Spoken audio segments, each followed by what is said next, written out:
Yay. We're live. Hello, everybody. Hi there. Let's see. Here we go. Ah. We are talking today with Jessica Wilkins, and I wanted to welcome everybody. Let's see. I'm going to put this in the comments real quick. In order for me to see your comments, StreamYard wants you to log in. Otherwise, I can't see who's commenting. So put that there. And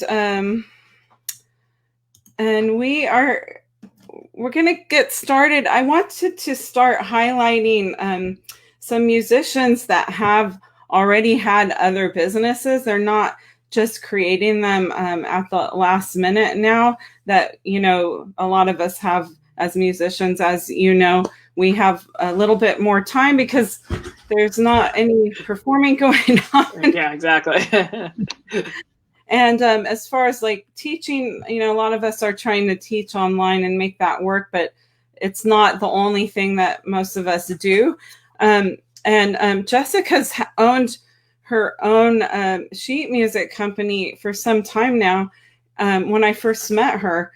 And so I think we met coaching Yes. at one of the high schools. So yeah, Burbank High. Yep. Yeah, and we've played a little bit together, but I was so impressed with you, and so you're the first person I thought of, actually, just because well, you're super young and you're enthusiastic, and you seem like you just like went roaring ahead, and you have this business long before you had to have it necessarily. And anyway, so before we kind of talk about the business, I just thought it would be good to for people to get to know you, just kind of like a little bit about you, and so like your basic background. So Sure. Yeah.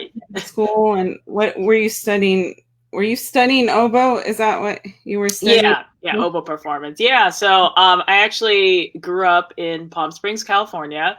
And so for those of you not in California, that's about 2 hours or so away from LA.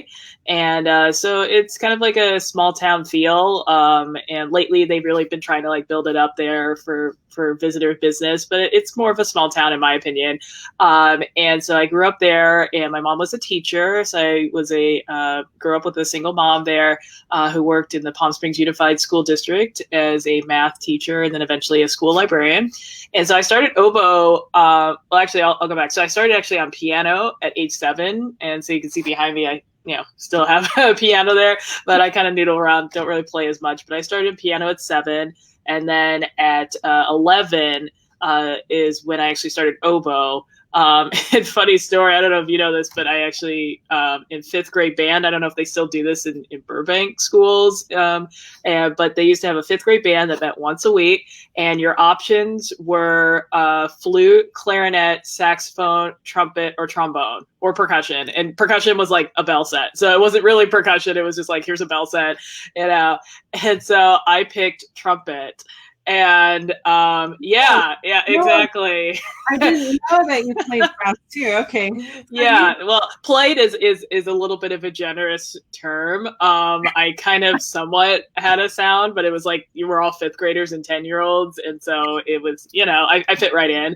And so we were all just kind of honking away. We met once a week for 40 minutes, and we did a little concert at the end of the year, and that was about it. But I just was not a trumpet player. I just could not.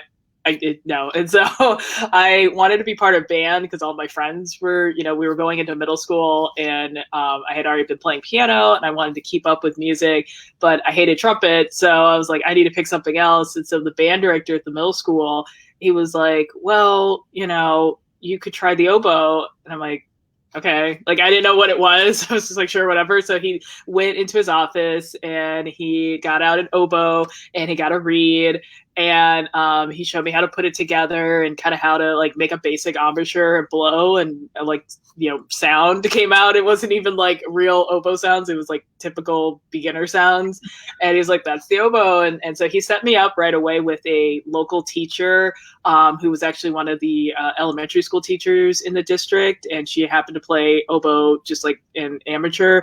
But she was great. Her name was Lynn Halterline. And so I studied with her for the first couple of years, and she just got me started there. And so that's kind of the origin story. And so once I graduated from high school, I went to Eastman and studied with Richard Kilmer and for 4 years. And then I went to University of Michigan, which we have in common there. And so I graduated from Eastman in 2013. And then in 2015, I graduated from University of Michigan and decided I didn't like the cold anymore. And so I decided to come back to California, and here we are. So, so that's a little background. Yeah.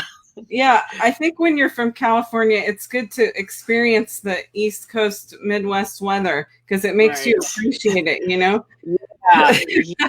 because like it's crazy because like Rochester was just like snowy. It was cold, but like there was a lot of snow. But that's a lot colder, isn't it, than Ann Arbor? I haven't been. I personally felt like it was still cold, but like it wasn't as cold as Ann Arbor. But I was also during a weird time where like they had to shut down the school once because it was that cold, which they never shut down University of Michigan. So I was there like my first year. It got so cold to the point where they actually had to shut down the university. And I was like, this is rare, right? And they're like, yeah, we don't shut down for anything. And so they had to, So that's true. That is true because, and this is just a short side note, and then we'll get into more of your stuff. But like when I went to school there, that they said that because we had record storm of the century, of course, when I was there. Of course, and it was like -40 with a -60-degree wind chill or something. Yeah, and it was insane. Yeah. We had to go to class. Jeez. Oh gosh. I'm from California. Yeah, exactly. Yeah. So it was the same thing. Like there will be a lot of crazy cold days, and then there was that one just crazy record-breaking day where they're like, "All right, fine, we'll close." And I think they just closed for like a day, and yeah. That's about right. They're tough out there, Yeah. So I'm back in California now. So okay. But when I was looking in your research and your bio and different things, and you started composing. So you own your own sheet music company. So and JDW Sheet Music Company, and we'll put the link in the notes at the bottom. But you started composing when you were in high school? I mean, that's what it sort of sounded like. Yeah. So I started mainly doing arrangements, and it kind of came out of a need, basically. So we didn't really have like chamber music classes in high school, but we did have certain opportunities and certain little, events, like if they were doing like a little festival at our school, we had an opportunity to be part of like a small little chamber group. And so a bunch of our, friends of mine, we decided to be a part of a group there. But we didn't have money for sheet music, and we didn't really, that was like our first like sheet music experience, like chamber music experience. And so, and also we didn't have like a traditional, quintet. I remember we had a sextet, which was like flute, clarinet, oboe, bassoon, horn, and saxophone, alto saxophone. And so of course, like there's not standard music for that. And so that's when I started just taking out my old piano books and just, looking through them, like, I guess we could do this. And so I would just go through and take the piano parts and just write it for the sextet. And and there would be times where I would take like the standard quintet stuff, and then just add in, transpose the saxophone for, saxophone there. And so that's kind of how I got started, and it just kind of snowballed from there. So, but you didn't major. You majored in performance, is that right? Performance, yeah. So I never majored in composition. I took a couple of orchestration classes towards the end of my degree there, but other than that, no, I don't have like an official composition course there. And so I mainly write for, do a lot of arrangements, and then I mainly also do like methods books, and that also came out of need when I started like teaching full time and coaching in the schools, where I was like, what if we did an articulation book, or what if we did this type hyperrhythm book. And so that's kind of how it, grew out of that. And then as a woodwind player, you're kind of a multifaceted player. I mean, you play multiple woodwind instruments, which always impresses me as a horn player, because, horn players don't double on anything. You guys have a lot of stuff to worry about. It's okay with all that transposition and stuff. So it's okay. Yeah. Cotton or tuba maybe, but that doesn't really count. I mean, that's such an extra instrument. You don't ever play it hardly. Yeah. Right. So I mean, so it always impresses me with woodwind players, because they can play all these different instruments like you do. And then also, but not all of them are oboe players or double reed players. So it's kind of cool that you've played other woodwind instruments like clarinet and stuff. And so then I would think that writing would be even easier at that point, because you have like more multifaceted background, and as far as like what you've played, and you understand like how to write for them and stuff, which I think is awesome. And you're Jessica's she's always impressed me. You always impress me, because I mean, when I first met you and you said, oh yeah, well, I have a sheet music company, I was just like, wow, like you're so young, like I'm still trying to figure out what I'm doing.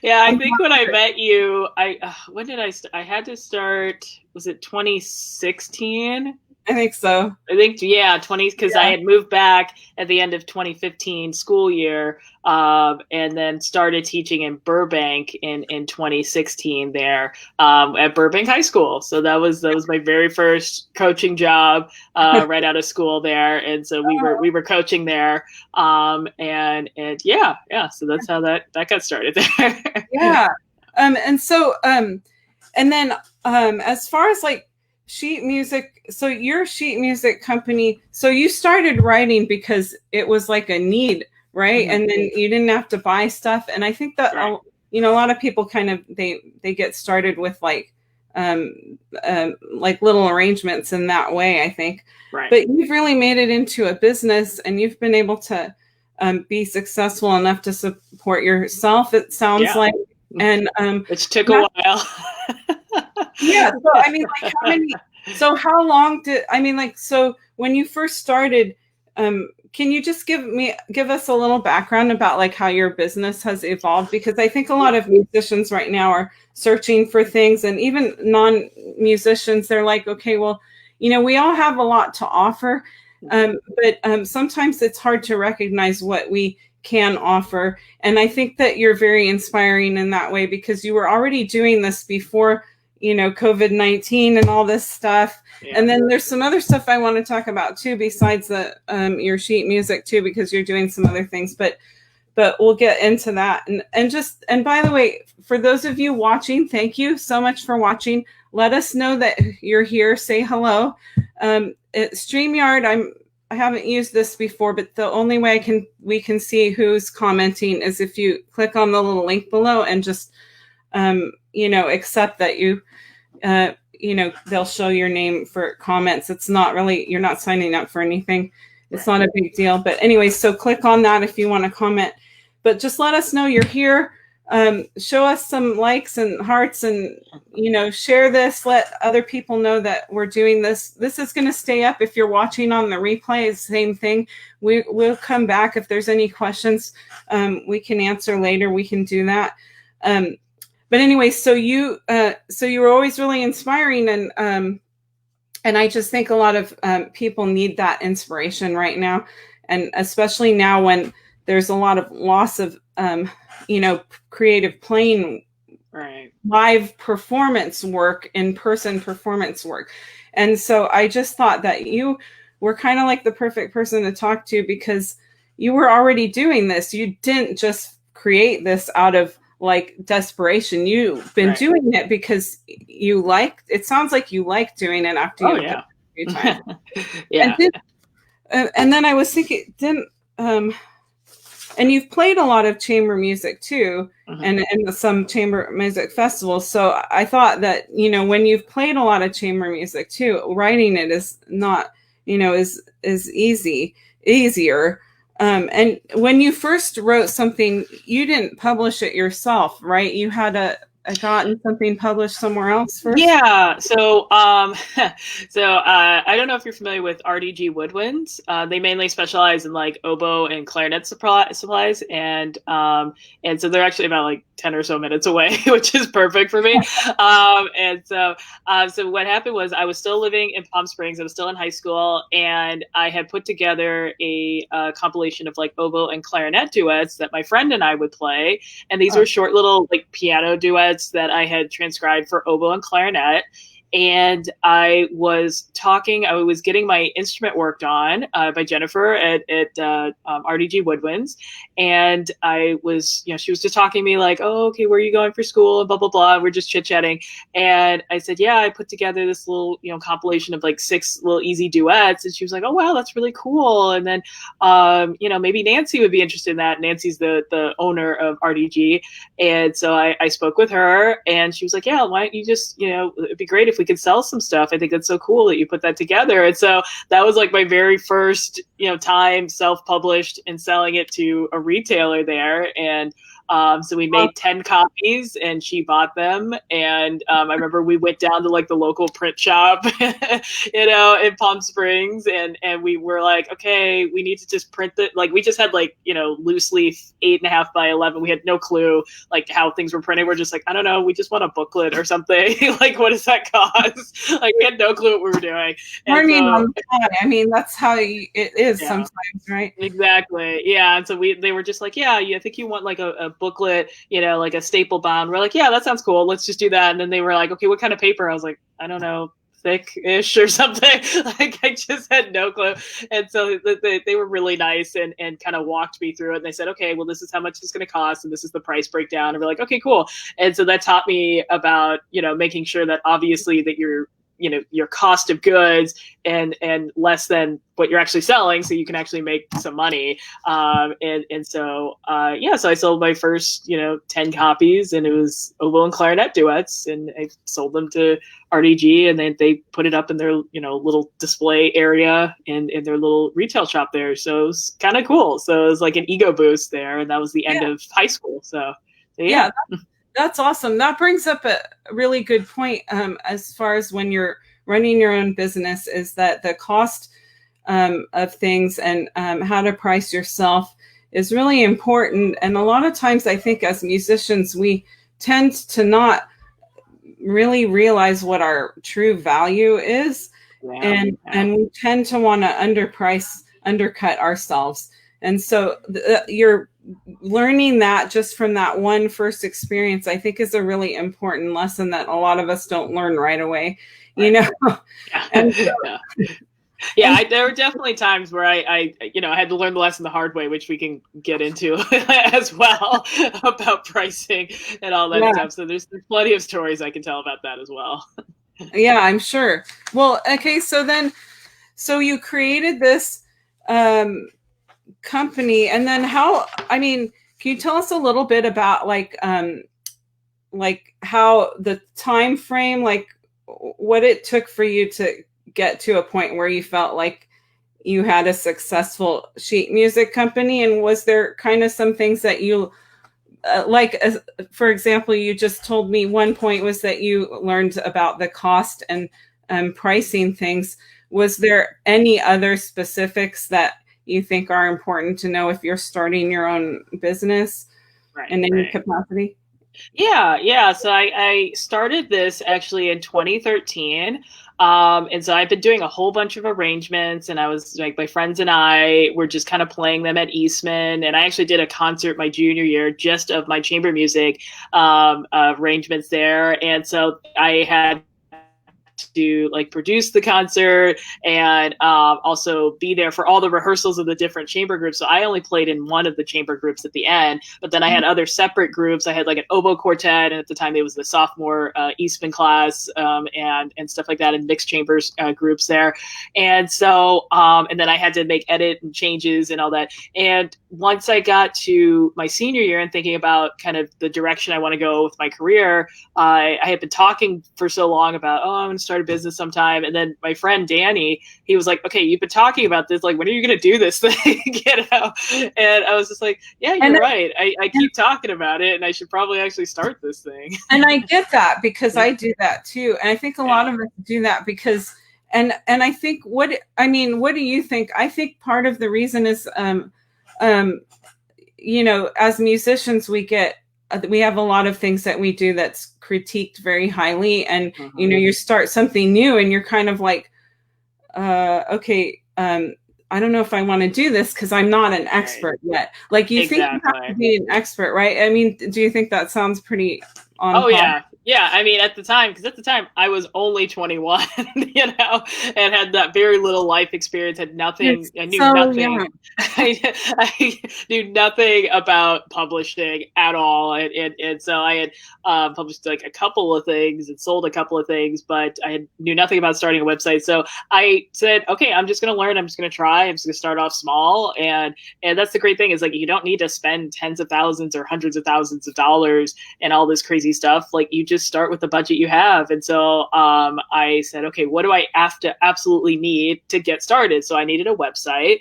And so I went to WordPress and got a hosting plan. And it was like, they had a deal for like $3 a month. And I was like, okay, cool, I can afford that, And I was like, cool, because I had like a little job at the dining center, and I was like the student manager. And at the time I was like, this is cool, I'm making $10 an hour.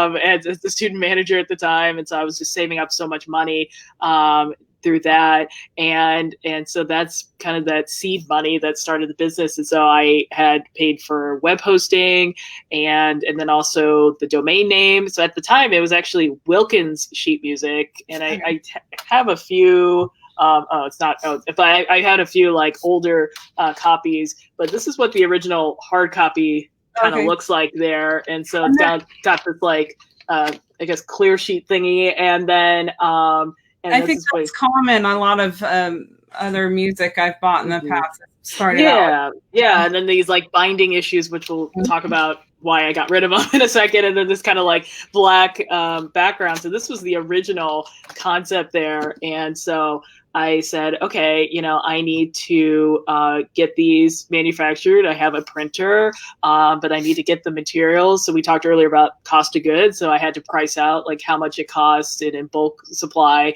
to put all that together. And then I had eventually to get like a binding machine to put all these like little ring thingies on, and then also the legal stuff, which I had no clue about.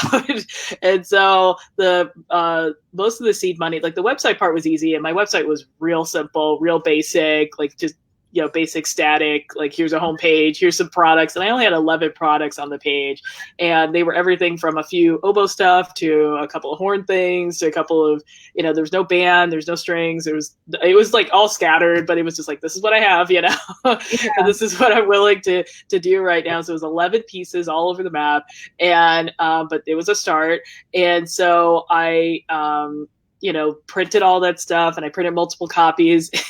I'll never forget that I launched the day before the IDRS conference 2013 in Redlands, California. And so the IDRS conference, I was not a vendor there because I was not ready to do all that. But I launched the day before, and I was just like, okay, I'm going to message all my friends. So I put up a little Facebook page, and I put up a little Twitter page. At the time, I didn't have an Instagram page. And so I just put up those pages, and I said, hey, I launched this new website, and I messaged all my friends. And this was about like 8:00 at night when I launched. And so many friends were like, this is so cool. You put all this together. You said you would. And they were sharing it and stuff like that. And I didn't think I was ever going to get an order right off the bat. I was like, oh, it's going to be a while, whatever. And so I was wrong. My first order was Nancy Ambrose King, who was my teacher at University of Michigan. And so the next morning, to give you a timeline, the conference started at 9. So I'm in Palm Springs. I had already graduated from Eastman. I was back from Eastman over the summer break, about to start Michigan. And so this was about June 25th there, or yeah, June 25th. And I I woke up about 7, and I was like, okay, I'm just gonna wake up and shower and all that stuff and get ready and then just drive over. So it's about a 50-minute drive from Palm Springs to Redlands. And I checked my emails and I was going through my messages. I was like, oh, that's so cool. And then I saw an order. I was like, oh, I have to actually process this thing. And so at this point, it's like 8 o'clock, and I'm like, okay, well, and I was supposed to go, I paid to go to the conference every single day, and I was going to be at the conference every single day. And I'm like, okay, I have to figure out how to ship this thing and all this stuff. And so she had already paid for it, and I didn't want to like ship it a week later. And right. So there's a lot of logistics that, as when you start yourself, you're doing it on your own. And now exactly.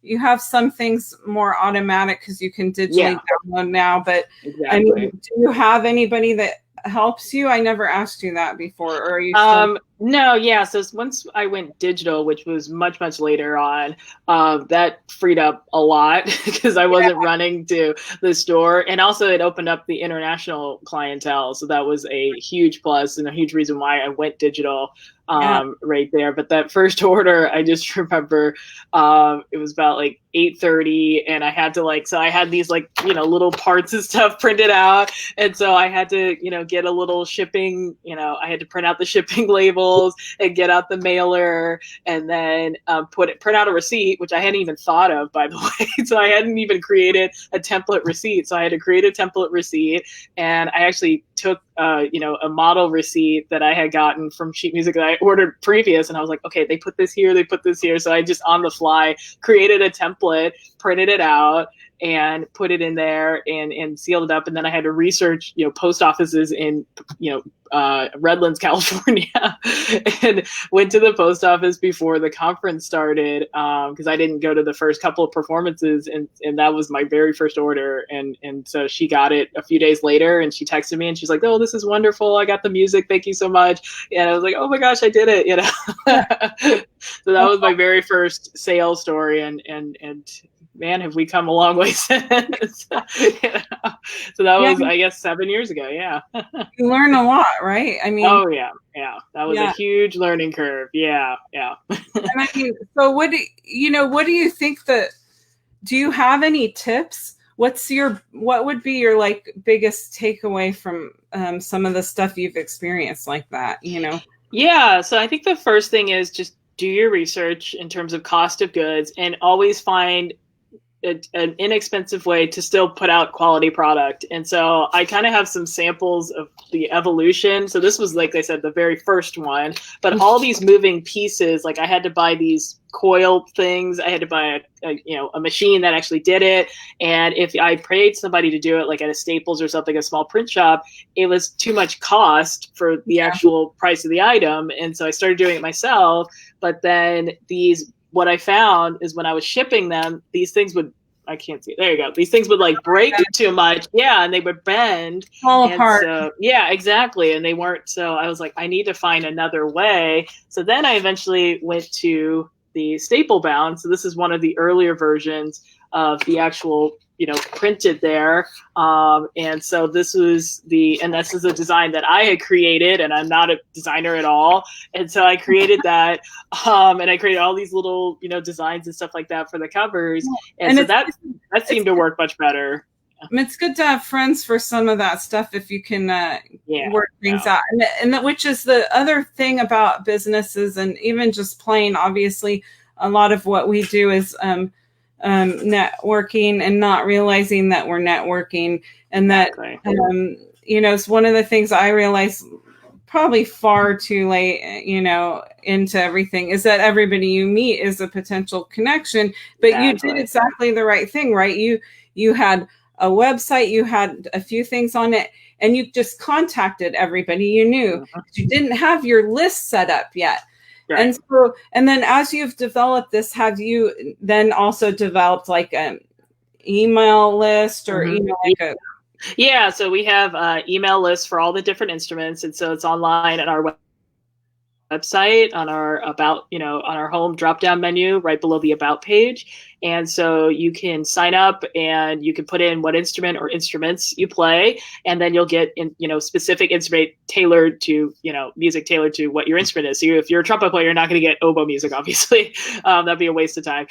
So yeah, and then I'm like go hardcore on online, and which is in terms of marketing, a lot of people think they have to spend so much money on marketing, or if they spend so much money, there's a guaranteed result. And it's marketing is the wild west of business. It's because just because you throw money at it does not mean that you'll make. Because I have plenty of stories of times where I spent money and it didn't pay off, and then I was smarter about my money and it had a much better return. Which I guess if you want me to talk about that, about the kind of pitfalls I made with marketing, if you wanted me to talk about that.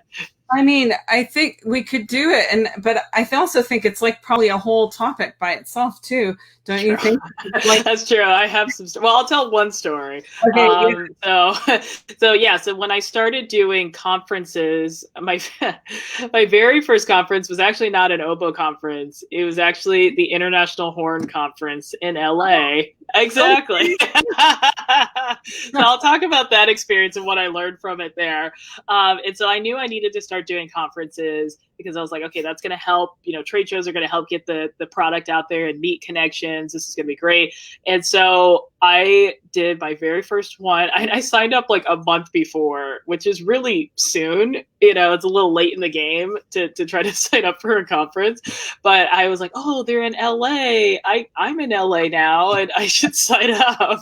And I looked at the prices, and I think the tables were like $400 or something. Like I could get and I just bought one table, and the pictures are still on my Facebook page, so I should like bring that up as a memory there. But yeah, so I had like I think 20 pieces for horn and horn ensembles and stuff like that. And I bought just one little table, and I had a little black I didn't have like the professional black tablecloth there, but I forgot where I got it. I got some little black sheet thing that I found at Walmart or something, and just threw that on the table. And I did buy my little JDW runner, which I still use to this day. I didn't have t-shirts yet. And so it was just a very, I didn't have my sign and all that. So it was very, beginner right there, but it was like, hey, I'm starting and I'm just going to learn. And so, I learned definitely about the investment, because they say you have to spend money to make money, but you have to be really careful about that, because just because you spend money doesn't mean it's going to be a good, healthy return on investment.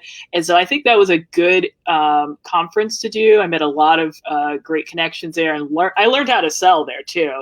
It was more of an educational experience. I didn't make a whole lot of money. I think I think I made like $160 over 5 days, which is really small, but it was a start, and so, I think the connections sometimes are worth more. And and the fact that you were doing it in your town too, exactly, probably was more helpful in that connection.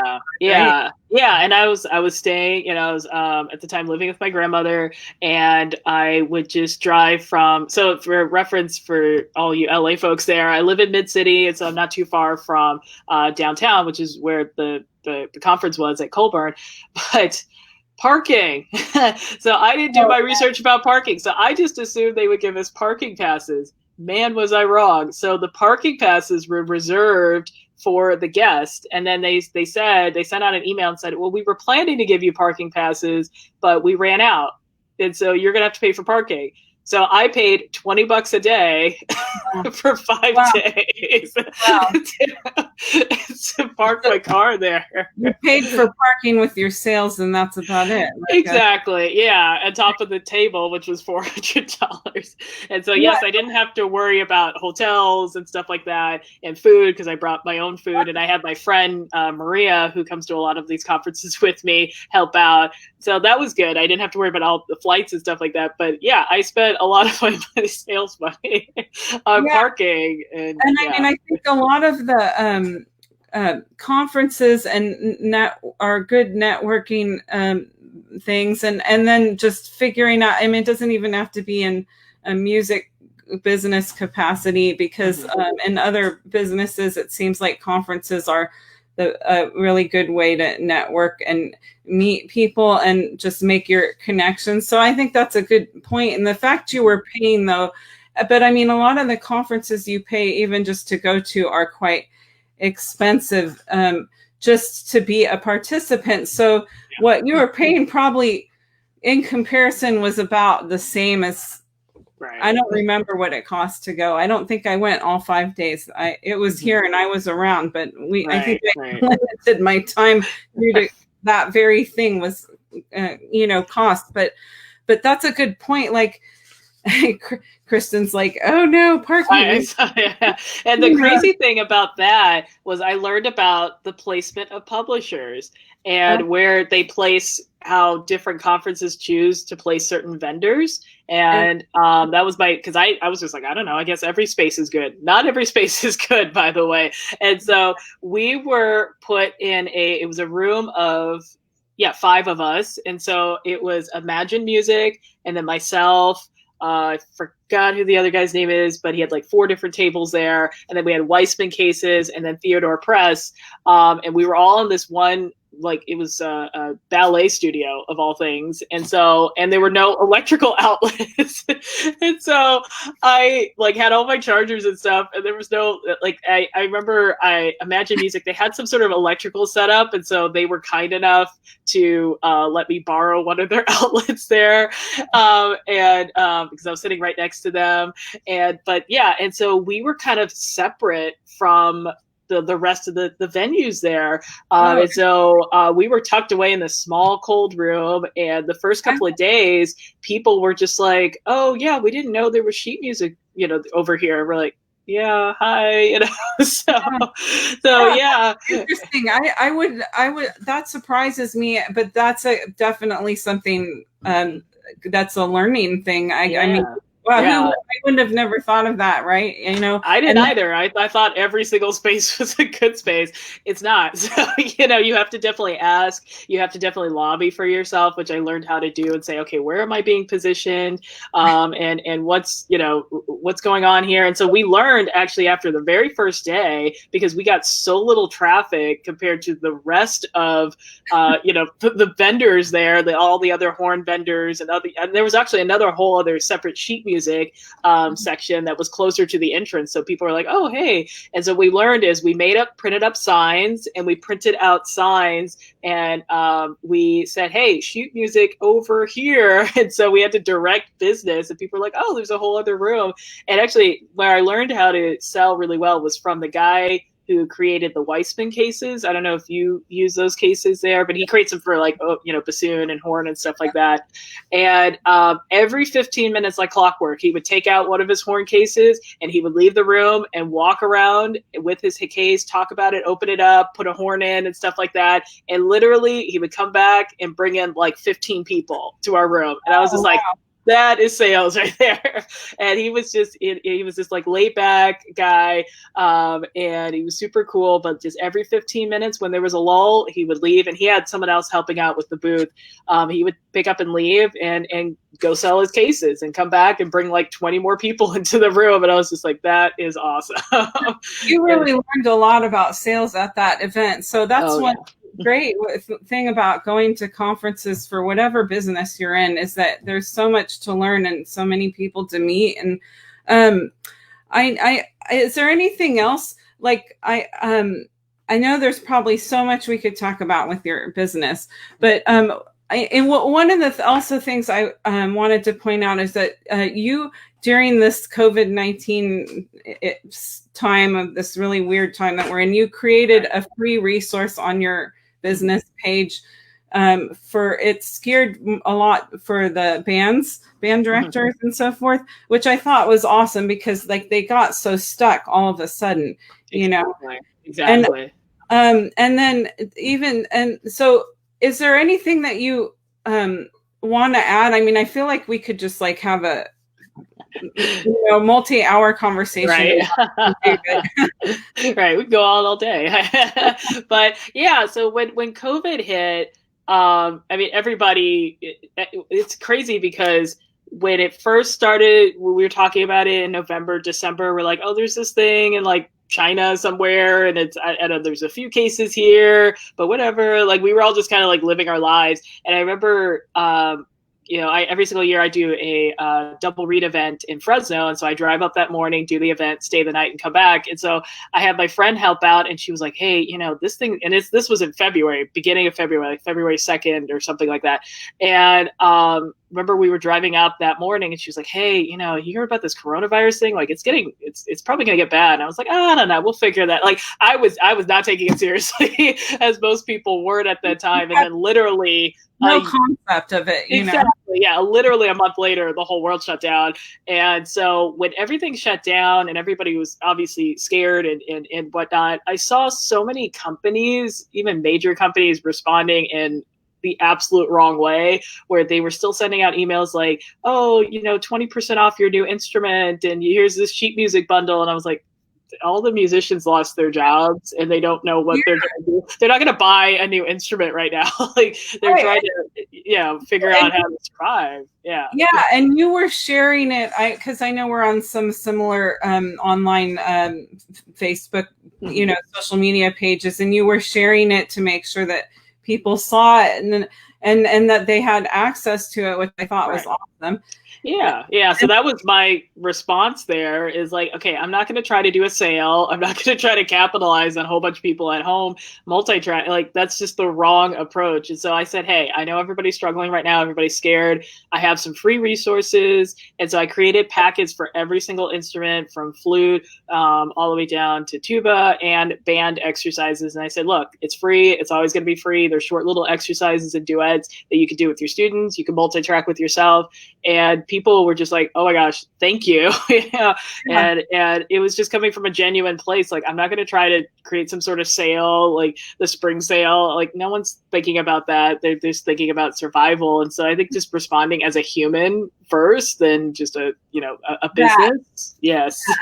Yeah. No, I mean, as a human, a business responding in a human nature, in a human way, with, two humans, that's just the most awesome business practice. And I think I applaud you for that. Cause I just was like, oh my gosh, look at what she's giving these away for free. That's awesome. Yeah.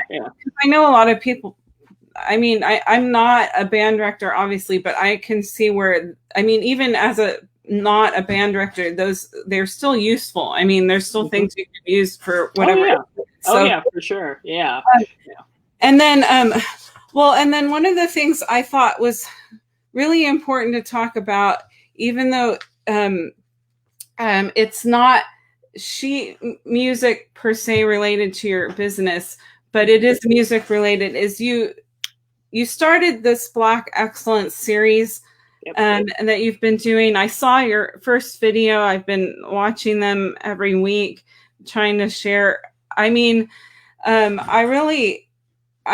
What better time? Of course, there's always a time, but the fact that you're doing that, I find it interesting. I feel like we, don't know enough about that music and those composers, and I feel like that's an important educational thing that you're doing. And so do you want to talk a little bit about that? Yeah. So when everything, happened with all these race riots and all these protests and this much needed conversation about change and diversity, I had so many people message me, customers and friends and family, and say, hey, I want to learn more about Black composers and do you have any information about that? And I said, yeah. So I turned over my resources. I said, you should check this out. You should check this out. But I kept getting the same,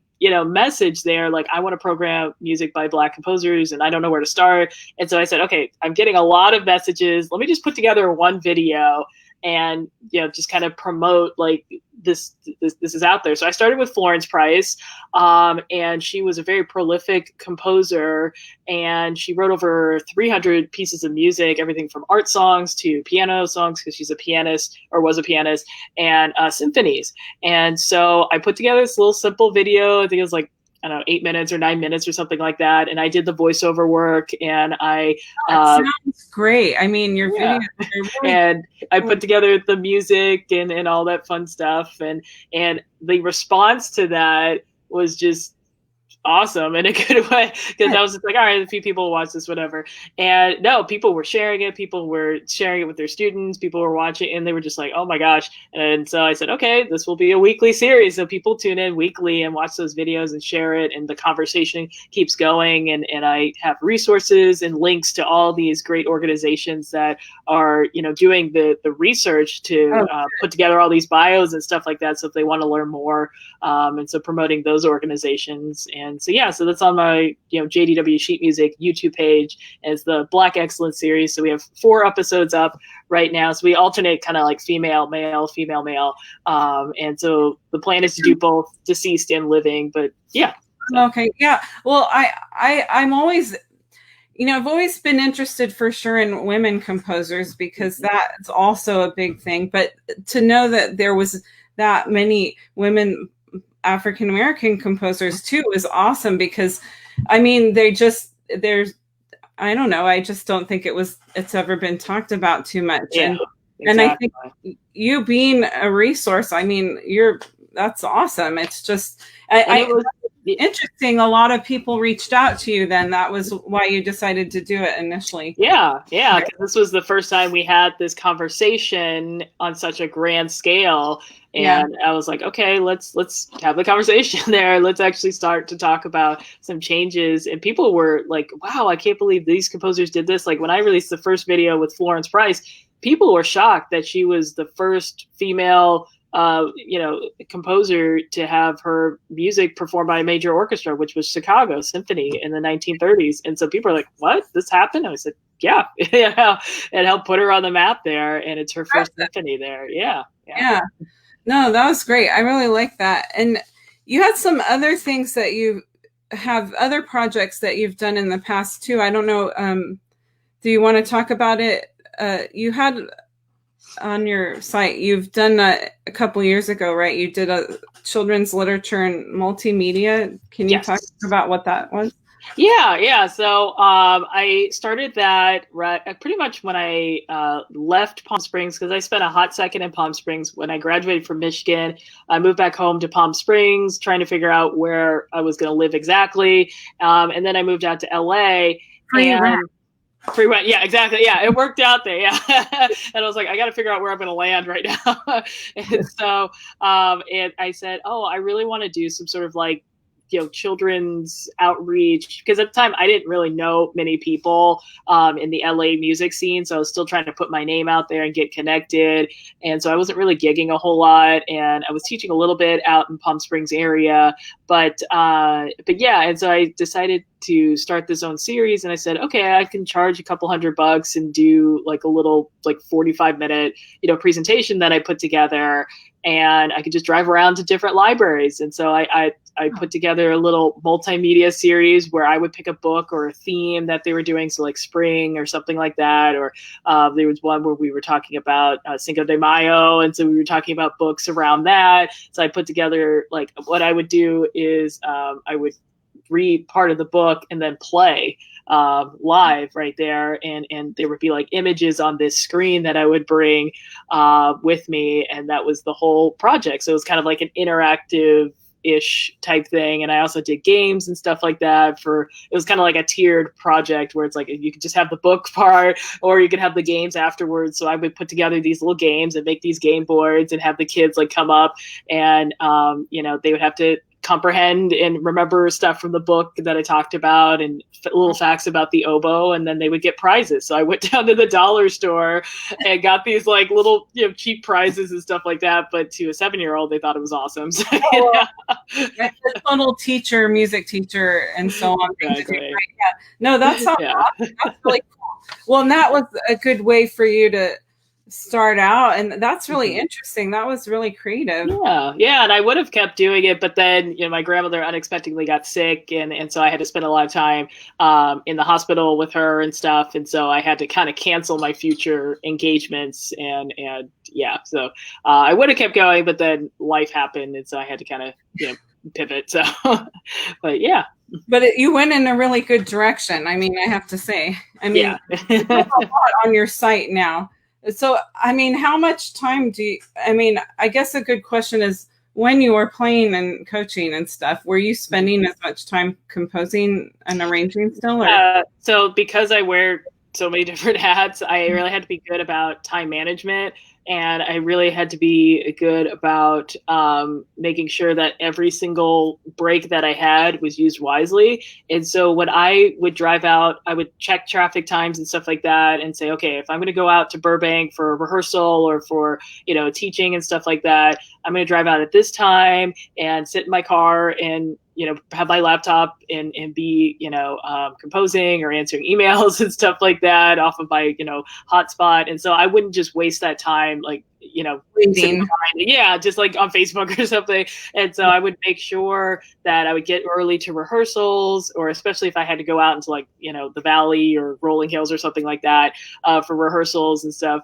that I would get there early and just, sit in the parking lot or sit at a library, public library, and just work there. And I would always have my computer on me. And so I wasn't wasting time.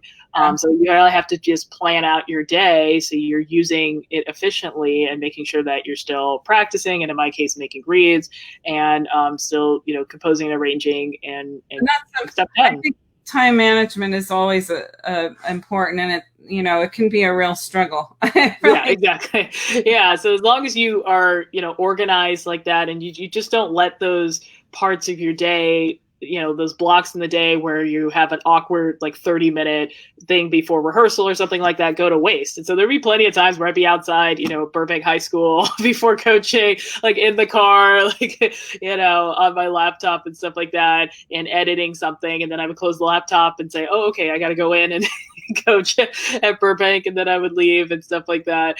And so you just don't want to waste that. And also with where we are at in LA, on those freeways and stuff like that, you have to make sure, if you can, to get out early enough so you're not wasting all of this time on your, in your car, just sitting in traffic. And so just making sure that you get out as early as you can, or take side streets or whatever you need to do. Sometimes you can't avoid it, but well, and I have to say that's one thing I mean, that's probably one of the only things I don't miss about this whole time right now.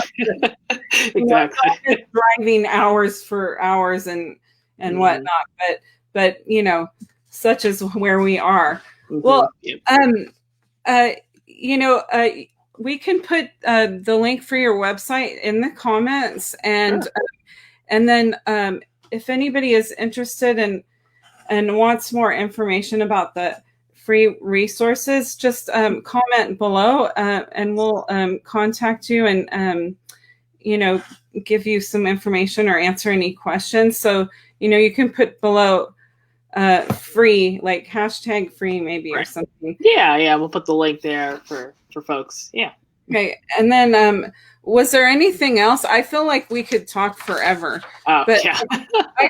I mean, I just really I really wanted to have you on, and I feel like you can be very inspiring, and you're always willing to help people, and just so genuine, and really appreciate that, especially in the climate we live in and whatnot. Because it can be pretty competitive, and it's a tad. But do you find that with the sheet music world? Is it a little bit? Yeah.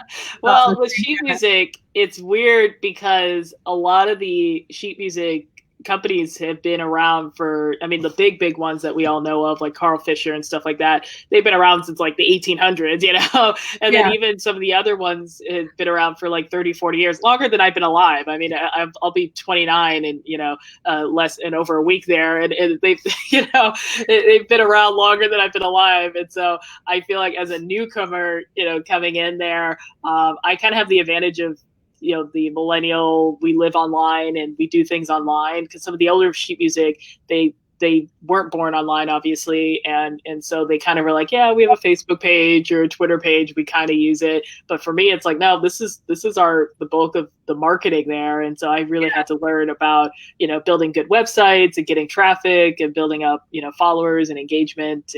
And so I think I do a little bit more on that side of it than some of the other older companies that, are used to the traditional way. So For sure. And I think the type of marketing you can do when you're like you and your age bracket and everything else is just a lot easier and more accessible.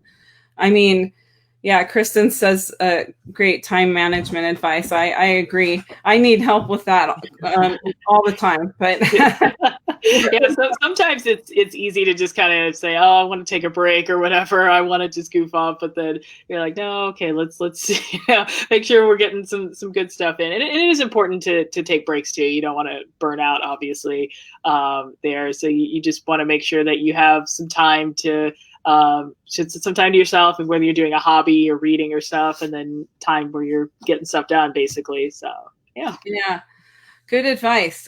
And thank you for sharing all about your and all these things that you've been doing. And in addition to playing and teaching and coaching, it's awesome. And it's good for people to realize that, look, I can fit this other thing in too, because sometimes I think we just get caught up in, oh, I don't have time. Oh, I have to practice. Or if you have kids, oh, I have to drive them somewhere, or I have to do this. And you get like, and like, what you're saying, time management. I mean, oftentimes we're practicing and we maybe sometimes manage our practice better than we manage the rest of our time, but it kind of is all the same. Right. We don't learn that in school, and unfortunately, most of the time we have to figure some of this stuff out on our own. Exactly. Yeah. But I think the biggest piece is just if you have an idea, just start. If you have an idea for a podcast or have an idea for a YouTube channel, or you want to sell music yourself, just start, and you'll figure it out. Just start as inexpensively you can, and learn and research, and and go from there. So.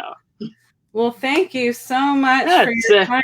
You guys, thank you for watching. Any of you that caught any part of this, just, let us know that you were here, that you liked it. Share, let other people know. This is going to be up on the page. So even if you're watching later and it's not live, totally fine.